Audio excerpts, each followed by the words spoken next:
जय हिंद दोस्तों। YouTube online learning platform शिखा academy में मैं आलोक आप सभी का स्वागत करता हूं। उम्मीद है सब लोग अच्छे होंगे।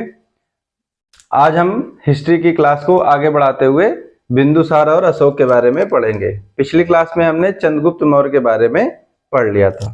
तो चंद्रगुप्त मौर्य को एक तरह से भारत का पहला जो है वो अखिल भारत का सम्राट समझा जाता था। ठीक, मतलब संपूर्ण भारत के क्षेत्र पर पहली बार जिसने राज किया वो था चंद्रगुप्त मौर्य। ठीक, उनके प्रधानमंत्री कौन थे? चाणक्य। ठीक है, और जो चाणक्य थे वो बहुत ही बुद्धिमान आदमी थे। ठीक है, कहा भी जाता है कि चाणक्य का दिमाग मत लगाओ। ठीक, तो उसके बाद उन्होंने एक बुक लिखी थी जिसका नाम था अर्थशास्त्र। ठीक, तो एक बार इनकी बुक के बारे में जान लेते हैं। ठीक है, अर्थशास्त्र। ठीक, अब अर्थशास्त्र जो किताब थी, तो अर्थ का मतलब होता है वित्त से।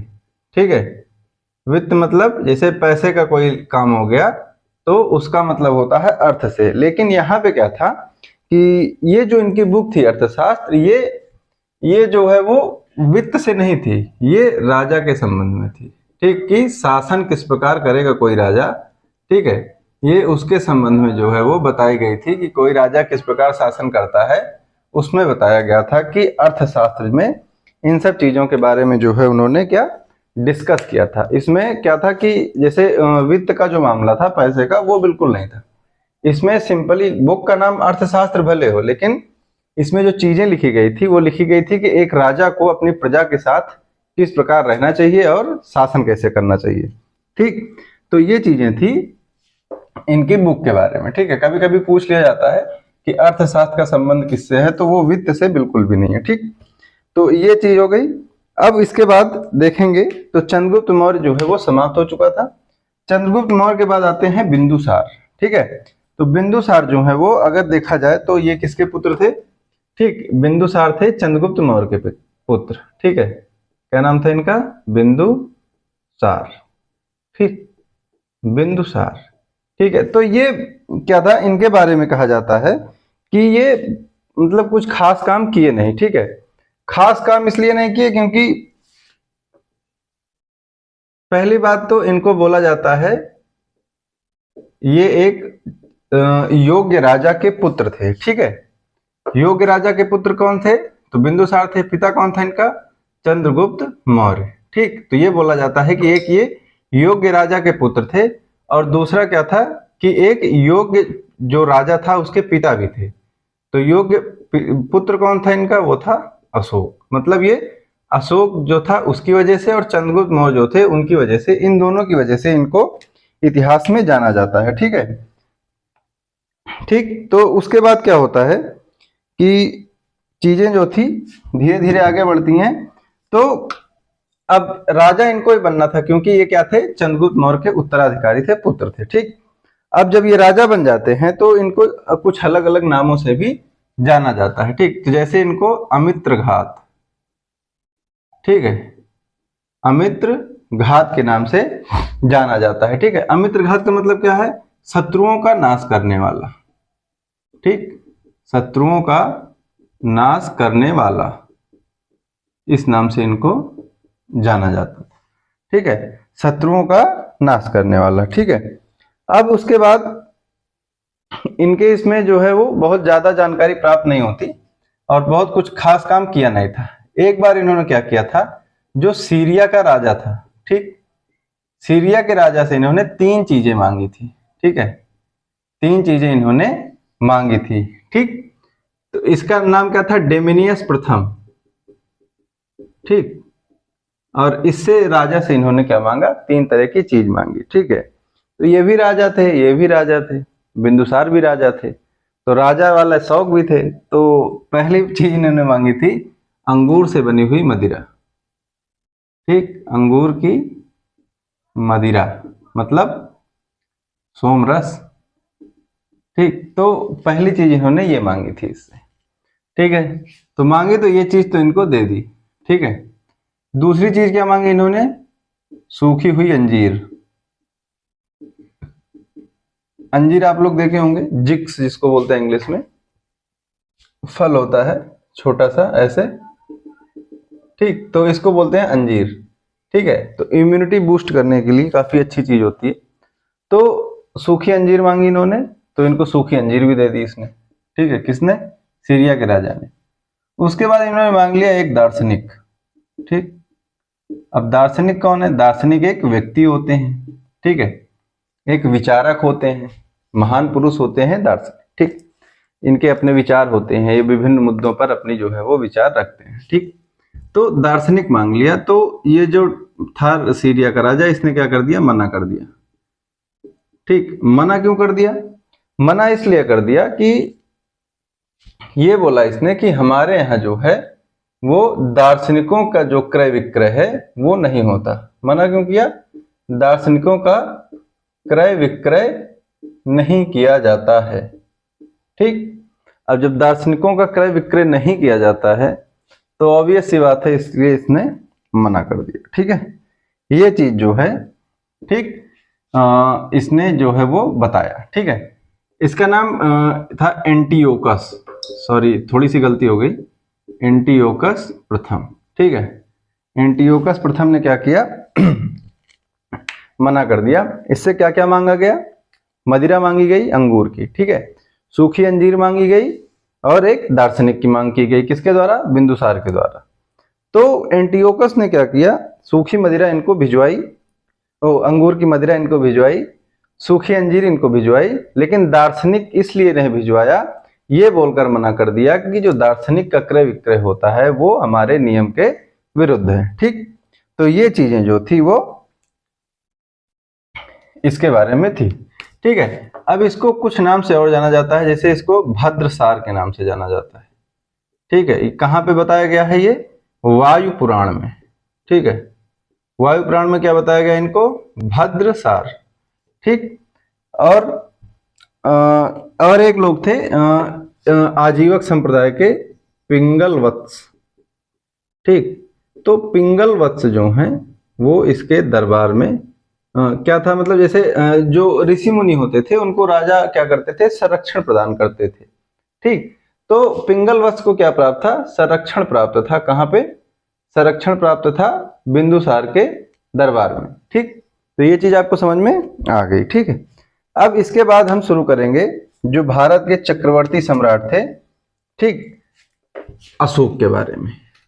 तो अगर इसमें देखा जाए तो पूरे मौर्य साम्राज्य में सबसे इंपॉर्टेंट जो टॉपिक है और सबसे इंपॉर्टेंट जो राजा है वो कौन है? अशोक। ठीक है, तो अशोक जो है वो 269 में, ठीक, कब राजा बनते हैं? तो 269 ईस्वी में अशोक जो है वो राजा बनते हैं। ठीक, ठीक है, कब? अशोक। ठीक है, इनको क्या बोला जाता है? या तो सम्राट अशोक या फिर अशोक महान। ठीक, अब अशोक जो है वो 269 ईसा पूर्व में राजा बनते हैं।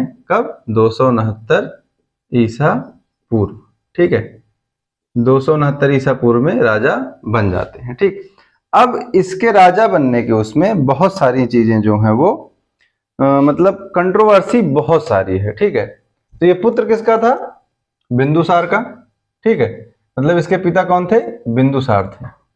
ठीक, बिंदुसार। ठीक है, अब कहा जाता है कि अशोक के 99 भाई थे। कितने थे? 99 भाई इसके थे। ठीक है, और इसने अपने 99 भाइयों की क्या कर दी? हत्या। और हत्या क्यों कर दी? राजा बनने के लिए। ठीक है, और ये जो थ्योरी है ये कहां से निकल कर आती है? तो एक बुक है दिव्यावदान। ठीक है, दिव्यावदान बुक है, वहां से निकल के आती है कि अशोक राजा बनने के लिए अपने 99 भाइयों की हत्या करके उनको एक कुएं में डाल दिया था। ठीक, तो ये चीज यहां से समझ में आती है। दूसरी चीज क्या थी? दूसरा जो कंट्रोवर्सी है वो बताया जाता है कि जो बिंदुसार था, ठीक है, बिंदुसार था, तो इसका एक और पुत्र था जिसका नाम था सुसीम। ठीक, सुसीम जो था इसको ज्यादा योग्य समझता था। ठीक है, तो जब इसको योग्य समझता था तो ये अशोक को दूर रखता था। कहां से? सिंहासन से। और सुसीम को क्या रखता था? अपने पास रखता था। ठीक, ये चाहता था, बिंदुसार चाहता था कि सुसीम जो है वो राजा बन जाए, लेकिन अशोक ने क्या किया था? सुसीम की भी हत्या करके बिंदुसार के इच्छा के विरुद्ध, ठीक, इच्छा के विरुद्ध जो है वो राजा कौन बनता है, अशोक बन जाता है। ठीक है, तो 269 बीसी मतलब 269 ईसा पूर्व में अपना जो है वो राज्याभिषेक कौन कराया, अशोक जो है वो अपना राज्याभिषेक करवाता है। ठीक है, अब राज्याभिषेक करवाता है तो उसके बाद इनके दादाजी थे चंद्रगुप्त मौर्य। ठीक है, तो भारत के, ठीक, भारत का जो मतलब भारत का पहला अखिल भारतीय सम्राट जो था वो चंद्रगुप्त मौर्य था। ठीक है, वो इनके क्या थे, दादाजी। तो वो क्या था, संपूर्ण भारत पे राजा बन गए थे। ठीक है, लेकिन यहाँ पे एक जगह है, यहाँ क्या है, कलिंग। ठीक, कौन सी जगह है, कलिंग। ठीक, तो अशोक जो है वो राज्याभिषेक के 8वें वर्ष, ठीक है, राज्याभिषेक कब कराया है, 269 ईस्वी में। ठीक, अब इसके 8वें वर्ष मतलब 261 ईसा पूर्व। ठीक, 261 ईसा पूर्व में क्या करता है, यहाँ पे क्या था, मगध। ठीक है, मगध, तो मगध से क्या करता है, कलिंग पर आक्रमण कर देता है। ठीक, और आक्रमण इतना भयानक था, ठीक, कि मतलब कि बहुत सारी निर्मम हत्याएं की थी, बच्चे, बूढ़े, महिला, सैनिक, हर किसी को नहीं छोड़ा गया। ठीक, तो ये चीजें जो हुई थी वो कलिंग के युद्ध में हुई थी। अब अगर देखा जाए तो कलिंग की जो जानकारी है, ठीक, कलिंग की जानकारी हमको मिलती है हाथी गुफा अभिलेख से। ठीक, हाथी गुफा अभिलेख। ठीक, इसको लिखवाया किसने था, इसको लिखवाया था खारवेल शासक। ठीक, खारवेल शासक द्वारा जो है वो लिखवाया गया था। ठीक, उसके बाद जब कलिंग पर आक्रमण कर दिया इन्होंने, तो कलिंग का राजा कौन था, नंदराज। ठीक, कलिंग के राजा कौन थे, नंदराज। अब अशोक ने क्या किया, कलिंग पर आक्रमण कर दिया और बहुत ही निर्मम आक्रमण था। ठीक, यहाँ पे क्या हुआ, बहुत हिंसा हुई। ठीक है, और इतनी ज्यादा हिंसा हो गई कि इस हिंसा को देखकर जो था, अशोक जो है वो युद्ध नीति का त्याग कर देता है। ठीक, अब युद्ध नीति क्या है कि देखिए, राजा क्या होता है, राजा अपने राज्य का विस्तार दो तरीके से करता है। ठीक, या तो वो विवाह नीति अपनाएगा, पड़ोसी राजा के यहाँ या तो शादी कर लो या तो कर दो अपने किसी की, और उसके बाद क्या होगा, राज्य का विस्तार कर सकते हैं। दूसरा क्या होता है, युद्ध की नीति। ठीक है, पड़ोस में कोई राज्य है, उसको अपने राज्य सीमा में शामिल करना है, तो प्रत्यक्ष रूप से युद्ध होगा, जो जीतेगा वो उसकी सीमा में आ जाएगा। ठीक, तो युद्ध नीति का त्याग कर देता है कौन, अशोक। ठीक, कब कर देता है, कलिंग युद्ध के पश्चात। और कलिंग का युद्ध कब होता है, तो राज्याभिषेक के 8वें वर्ष होता है, 261 ईसा पूर्व में। ठीक, ये चीज समझ में आ गई। तो उसके बाद जब चीजें शुरू होती हैं, तो यहाँ पे फिर उसके बाद युद्ध नीति का त्याग करके ये कहा जाता है धम्म नीति पर। ठीक, धम्म नीति का क्या मतलब होता है कि धर्म के राह पर। ठीक, धर्म के राह पर ये चल पड़ता है। ठीक, क्या कर देता है, अब युद्ध नीति को जब छोड़ता है तो मतलब क्या करेगा, ये हिंसा का त्याग। ठीक, क्योंकि क्या था, अशोक जो महान बना है वो कलिंग के बाद बना है। ठीक, कलिंग के पहले मतलब कि अशोक जब था वो 8 साल तक क्या था, वो बहुत ही क्रूर शासक था। ठीक, आप यहां से समझ सकते हैं कि अगर इसने अपने 99 भाइयों की हत्या कर दी, ठीक है, और उसके बाद क्या किया, अपने पिता के विरुद्ध जाके राज सिंहासन हासिल किया।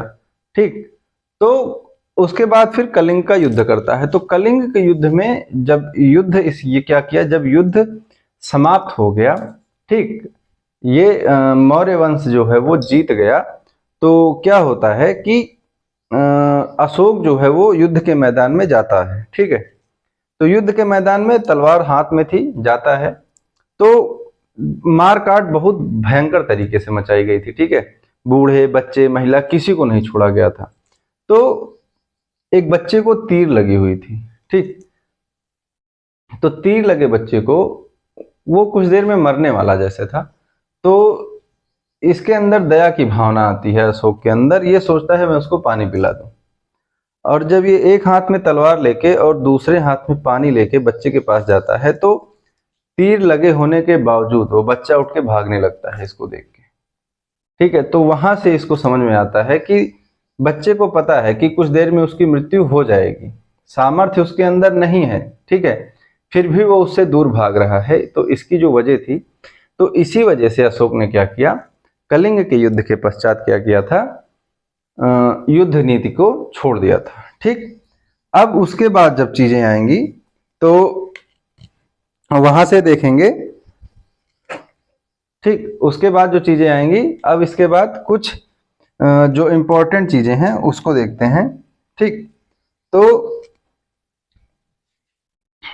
अब जैसे इसने क्या किया, उसके बाद जब बौद्ध धर्म का फिर ये प्रचार प्रसार करना शुरू कर दिया। ठीक, किसका, बौद्ध धर्म का।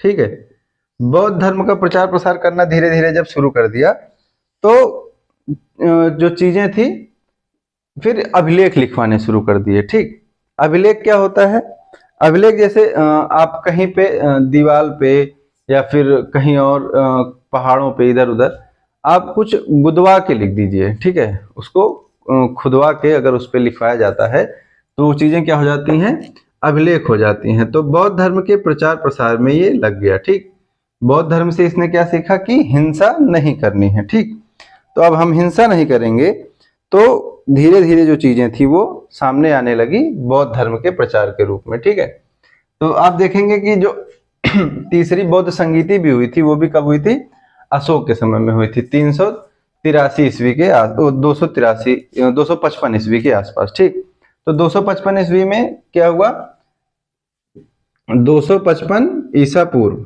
ठीक, सॉरी ईस्वी बोल दिया था शायद, तो 255 ईसा पूर्व में क्या हुआ, तीसरी बौद्ध संगीति हुई। ठीक, तीसरी क्या हुई, बौद्ध संगीति का आयोजन किया गया। ठीक, तो तीसरी बौद्ध संगीति का आयोजन किसने किया, तो तीसरी बौद्ध संगीति का आयोजन अशोक के शासनकाल में हुआ। ठीक, अशोक क्या था, राजा था उस समय। ठीक है, अशोक राजा था और अशोक के शासनकाल में तीसरी बौद्ध संगीति का आयोजन किया गया। ठीक, और जगह कौन सी थी, तो जगह थी पाटलिपुत्र।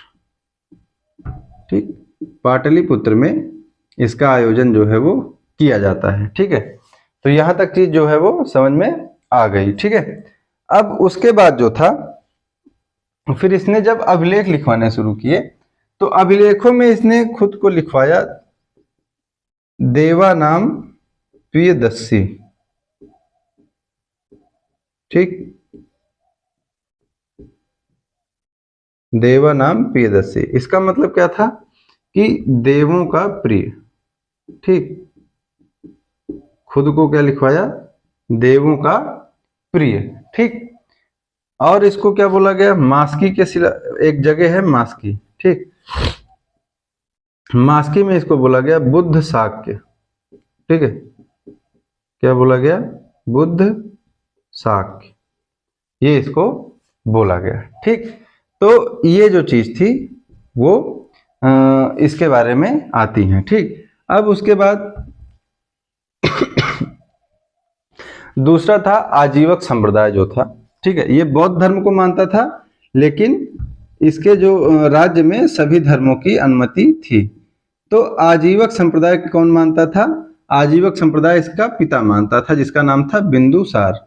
ठीक, तो आजीवक संप्रदाय में जो थे उनको जो मतलब इसके अनुयायी थे उनको इसने क्या किया, 4 गुफाएं जो है वो दान दी।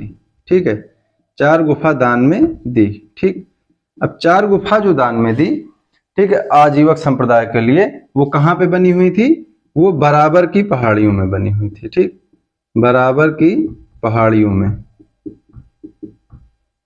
तो बराबर की पहाड़ियों में 4 गुफाएं जो हैं वो दान देता है किसको, आजीवक संप्रदाय को। ठीक है, इसका मतलब क्या हुआ, देखिए मानता किसको था, बौद्ध धर्म को। अगर आज के टाइम पे हम देखेंगे तो फिलहाल अगर देखिए अपना अपना मत होता है, अगर आप देखेंगे तो वर्तमान परिप्रेक्ष्य में क्या है कि जो ये जाति धर्म की लड़ाइयां हैं ये बढ़ गई हैं। ठीक, तो इसके पीछे कुछ विशेष राजनीतिक पार्टियां होती हैं। अपने वोट बैंक के लिए वो क्या करती हैं, एक दूसरे के साथ जो है वो कॉन्फ्लिक्ट करवाती रहती हैं।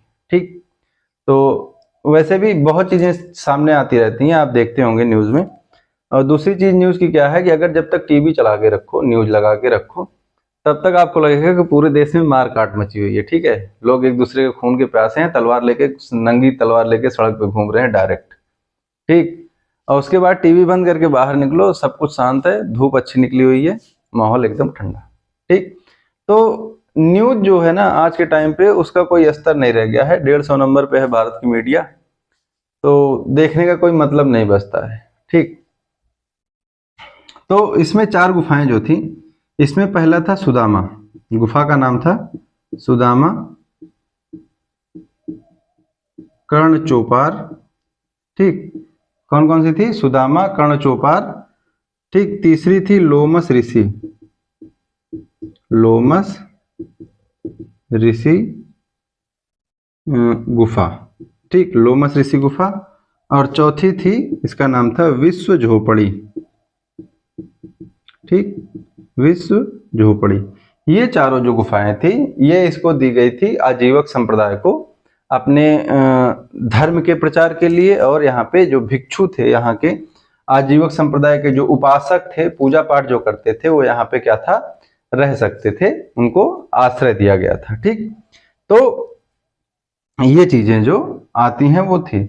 इसके बाद फिर आ जाएगा अशोक का धम्म। ठीक है, धम्म क्या था? धम्म मतलब संस्कृत का शब्द जो है धर्म, ठीक, वहां से है। तो धम्म का मतलब होता है कि धम्म। ठीक, अशोक के धम्म मतलब धर्म से इसका अर्थ लिया जाता है। मतलब क्या था कि जो प्रजा थी, ठीक है, तो प्रजा के उत्थान के लिए इसने क्या किया, अभिलेख लिखवाए। ठीक, क्या किए? अभिलेख लिखवाए। किसके लिए? प्रजा के उत्थान के लिए। तो इसी अभिलेख को क्या बोलते हैं? धम्म। ठीक, अब अभिलेख क्यों लिखवाए?